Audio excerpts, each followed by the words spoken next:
السلام علیکم ورحمۃ اللہ۔ پیارے دوستو، آج جو بات کریں گے وہ نماز فجر کے بارے میں، نماز فجر کا پریکٹیکلی طریقہ اور نماز فجر کی پہلے فضیلت بھی جانیں گے اور مکمل طور پر طریقہ کہ کیا پڑھنا ہے پہلی رکعت میں، دوسری رکعت میں کیا پڑھنا ہے، اور جماعت کے ساتھ پڑھنا ہے تو کیا نہیں پڑھنا، جماعت کے ساتھ پڑھنے کا کیا طریقہ کار ہے اور علیحدہ پڑھنے کا کیا طریقہ کار ہے، یہ مکمل تفصیل کے ساتھ ہم بتانے جا رہے ہیں۔ آپ کو ویڈیو مکمل دیکھیں گے تو آپ کو مکمل طور پر سمجھ لگ جائے گی۔ پہلے نمبر پر آپ نماز فجر کی فضیلت جان لیجیے۔ حدیث پاک میں آتا ہے، آقا کریم علیہ السلام نے ارشاد فرمایا، جو نماز فجر پڑھتا ہے اور نماز فجر پڑھنے کے بعد رزق کی تلاش میں چلتا ہے، گویا کہ وہ رحمان کا جھنڈا ہاتھ میں لے کر چلتا ہے۔ یہ نماز فجر کی آقا کریم علیہ السلام نے فضیلت کے متعلق اس طرح ارشاد فرمایا، اور فرمایا جو بغیر نماز فجر پڑھے، فجر کی نماز ادا کیے بغیر رزق کی تلاش میں جاتا ہے، تو اس کے لیے آقا کریم علیہ السلام نے ارشاد فرمایا گویا کہ وہ شیطان کا جھنڈا لے کر جاتا ہے۔ تو آپ اندازہ لگائیں کہ نماز فجر کی کتنا زیادہ فضیلت ہے، اور نماز فجر کی جو سنتیں ہیں، جو فرضوں سے پہلے سنتیں ادا کی جاتی ہیں، آقا کریم علیہ السلام ارشاد فرماتے ہیں، مسلم شریف کی حدیث ہے، فرماتے ہیں لَهُمَا أَحَبُّ إِلَيَّ مِنَ الدُّنْيَا جَمِيعًا، فجر کی جو سنتیں ہیں، دونوں سنتیں مجھے تمام دنیا سے بہتر ہیں۔ اور ایک روایت میں اس طرح الفاظ ہیں، فرمایا دنیا اور دنیا میں جو کچھ ہے اس سے زیادہ فجر کی نماز کی سنتیں ہیں۔ اور آقا کریم علیہ السلام کا فرمان ہے، صحیح مسلم کی حدیث ہے، فرمایا نماز فجر باجماعت ادا کرنا رات بھر قیام کرنے کے برابر ہے،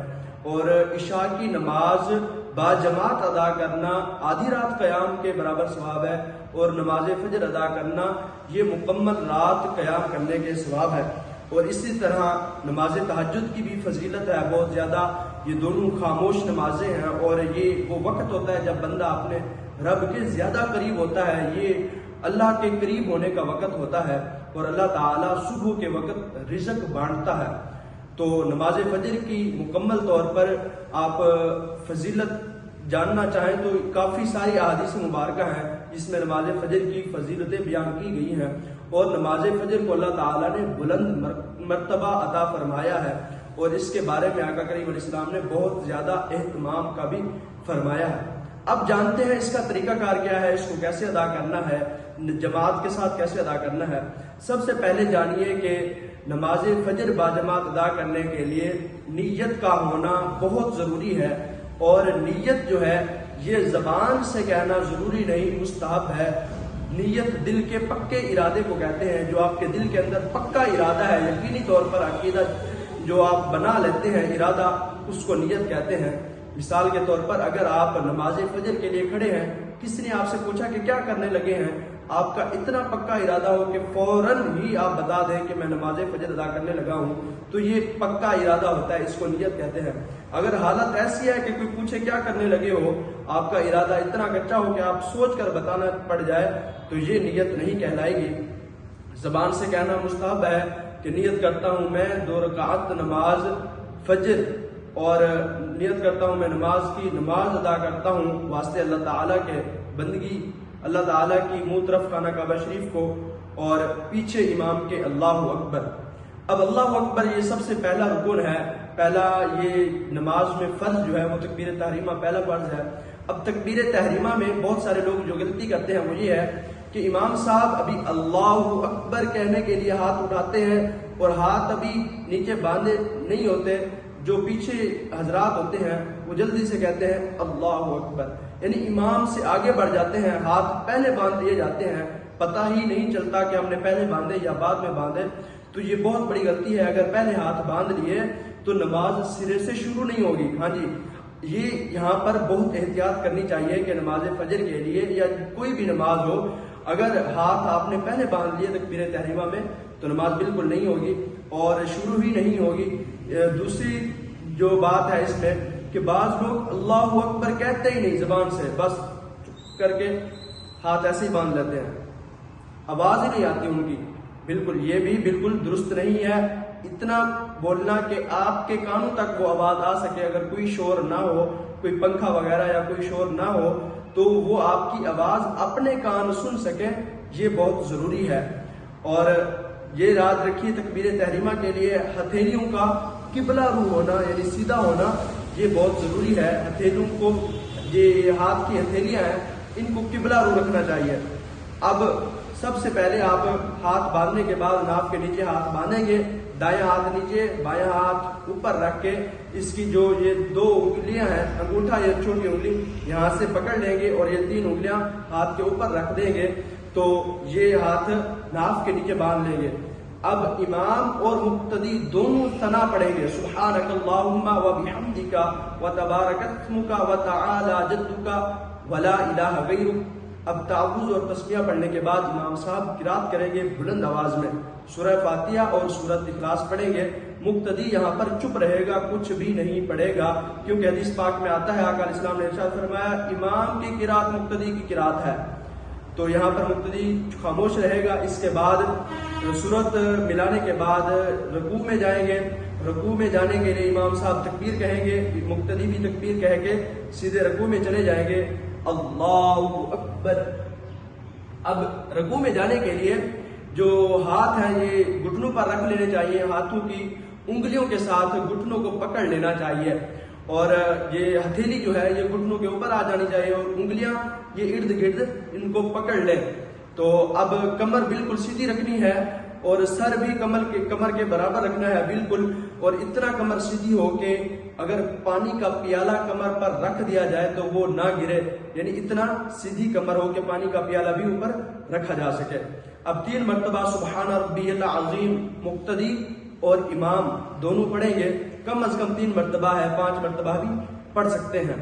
اب سمیع اللہ لمن حمدہ امام صاحب کہیں گے اور مقتدی کھڑے ہو کر ربنا ولک الحمد کہیں گے۔ اب امام صاحب سجدے کی جو ہے تکبیر کہیں گے، سجدے میں جانے کے بعد سب سے پہلے جو ہے زمین پر اپنے گھٹنے رکھیں گے، گھٹنے رکھنے کے بعد پھر اپنے ہاتھ زمین پر رکھیں گے۔ اب ہاتھ رکھنے کے بعد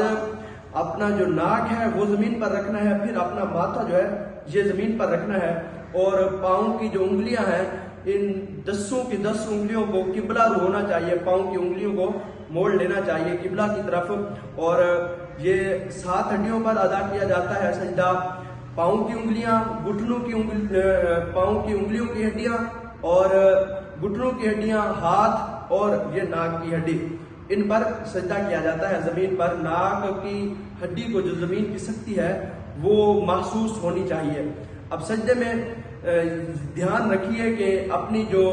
یہ پہلو ہیں ان کو بھی یہاں نہیں ملانا چاہیے، ان کو بھی کھلا رکھنا چاہیے۔ اسی طرح اپنی ٹانگیں جو ہے یہ بھی کھلی رکھنی چاہیے، اسی طرح اپنے بازو جو ہے یہ بھی ٹانگوں سے نہیں ملانے چاہیے۔ بعض لوگ ٹانگوں سے ملائے ہوتے ہیں یا اپنے بازو اس قدر نیچے کر لیتے ہیں کہ بازو زمین کے ساتھ مل جاتے ہیں، ایسا بالکل نہیں کرنا چاہیے۔ بازو کو زمین سے بھی کھلا رکھنا ہے، اپنی ٹانگوں سے بھی کھلا رکھنا ہے، اپنی ٹانگوں کو بھی کھلا رکھنا ہے، اور صحیح طریقے سے کے ساتھ سجدہ ادا کرنا ہے۔ سجدے میں 3 مرتبہ سبحان ربی الاعلی پڑھنا ہے۔ اب اس کے بعد بیٹھ جانا ہے اور پھر دوسرا سجدہ کرنا ہے۔ اسی طرح پھر کھڑے ہو جائیں گے، تکبیر کہنے کے بعد امام صاحب پھر سورہ فاتحہ اور سورہ اخلاص پڑھیں گے، سورہ اخلاص یا کوئی بھی سورت ملائیں گے۔ اس کے بعد پھر اسی ترتیب کے ساتھ دوسری رکعت مکمل کریں گے، التحیات مکمل پڑھیں گے، درود پاک پڑھیں گے اور دعائے معصورہ یعنی رب اجعلنی مقیم الصلاۃ ومن ذریتی ربنا وتقبل دعاء ربنا اغفر لی ولوالدی وللمؤمنین یوم یقوم الحساب۔ التحیات میں بات یاد رکھیے کہ گھٹنوں پر جب ہاتھ رکھنے ہیں ٹانگوں کے اوپر تو یہ انگلیاں ہیں یہ گھٹنوں کے برابر ہونی چاہیے، ہاتھوں کو بالکل درمیان میں، یہاں ران کے اوپر بھی ہاتھ نہیں رکھنے چاہیے، نہ بالکل گھٹنے کے اوپر رکھ لینے چاہیے، بلکہ یہ گھٹنے جو ہیں یہ ان کے انگلیوں کے برابر آ جائے، ناخن کے برابر آ جائے۔ ہاتھ کو بالکل ران کے درمیان بھی نہیں رکھنا، بالکل آگے بھی نہیں رکھنا، بلکہ گھٹنوں کے یہاں پر انگلیوں کے سامنے گھٹنا ہونا چاہیے۔ اب التحیات مکمل کرنے کے بعد جو نماز کا آخری فریضہ ہے وہ خروج بسنعہ۔ اب سلام پھیریں گے امام صاحب، السلام علیکم ورحمۃ اللہ، السلام علیکم ورحمۃ اللہ، دونوں طرف سلام، پہلے دائیں طرف سلام کریں گے، اس طرف دیکھیں گے السلام علیکم ورحمۃ اللہ، پھر بائیں طرف دیکھیں گے اب یہ ہمارے فرض رکعت جو ہے امام کے ساتھ ہم نے ادا کی، اس کا یہ طریقہ کار ہے۔ اور اس میں یاد رکھیے کہ امام کے پیچھے قرات بالکل نہیں کی جاتی، باقی جو چیزیں ہیں التحیات پڑھنا، رکوع کی تسبیحات پڑھنا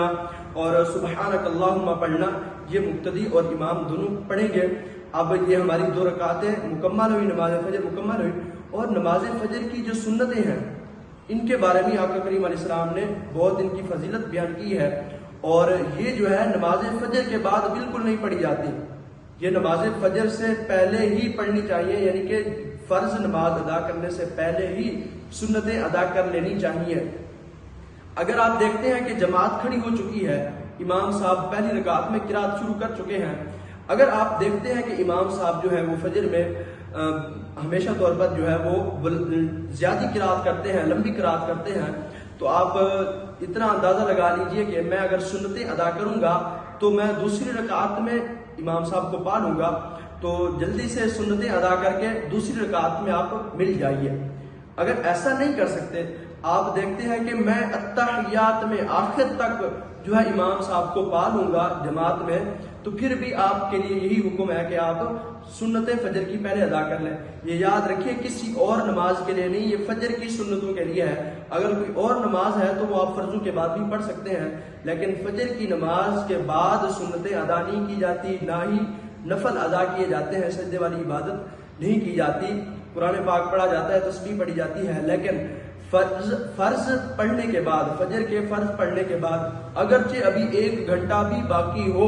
سورج طلوع ہونے میں، پھر بھی آپ فجر کی سنتیں ادا نہیں کر سکتے۔ ہاں، جو بندہ کرنا چاہے، جو چاہتا ہے کہ میں فجر کی سنتوں کا ثواب پا لوں، تو اس کے لیے یہ ہے کہ وہ فجر کی سنتیں جو ہے وہ سورج طلوع ہونے کے 20 منٹ بعد ادا کر لے۔ اگر ادا نہ کی پھر بھی گناہ نہیں ہوگا، لیکن یاد رکھیے کہ فرض نماز سے پہلے یہ فجر کی سنتیں پڑھ لینا بہت ضروری ہے، ان کو قضا نہیں کرنا چاہیے۔ یہ سنتیں مؤکدہ ہے اور یہ واجب کا درجہ رکھتی ہیں، واجب کے قریب ہے، یعنی کہ ان کا پڑھنا بہت ضروری ہے، اور ان کا ترک گناہ ہے۔ اور جو ہمیشہ اپنا رہتا ہے، یعنی آج بھی نہیں پڑھی، کل بھی نہیں پڑھی، پرسوں بھی نہیں پڑھی، تو وہ گناہ گار ہوگا، اس کے لیے بہت وعید ہے۔ بعض دفعہ ہو جاتا ہے کہ بندہ رہ جاتا ہے، تو 1 مہینے میں 1 دفعہ ہو جاتا ہے، یا کبھی کبھار ہو جاتا ہے کہ بندے کی سنتیں رہ جاتی ہیں، تو پھر اگر وہ نہیں پڑھتا تو وہ ٹھیک ہے، نہ پڑھے۔ اگر پڑھنا چاہے تو وہ سورج طلوع ہونے کے 20 منٹ بعد ہی ادا کرے گا۔ میں امید کرتا ہوں آپ کو نماز فجر کا طریقہ آ گیا ہوگا۔ اگر کوئی بات آپ کو سمجھ نہیں لگتی تو وہ آپ کمنٹ کر کے بتا سکتے ہیں۔ دعائیں اللہ کریم ہم سب کی عبادات کو، نمازوں کو اپنی بارگاہ میں قبول فرمائے، صحیح اور شرعی احکامات جو ہیں اللہ تعالیٰ ان پر عمل پیرا ہونے کی توفیق عطا فرمائے۔ اللہ تعالیٰ ہم سب کو شریعت کے مطابق جو نماز کا طریقہ کار ہے اس کی پابندی کرنے کی توفیق عطا فرمائے۔ آمین بجاہ خاتم النبیین۔ السلام علیکم ورحمۃ اللہ۔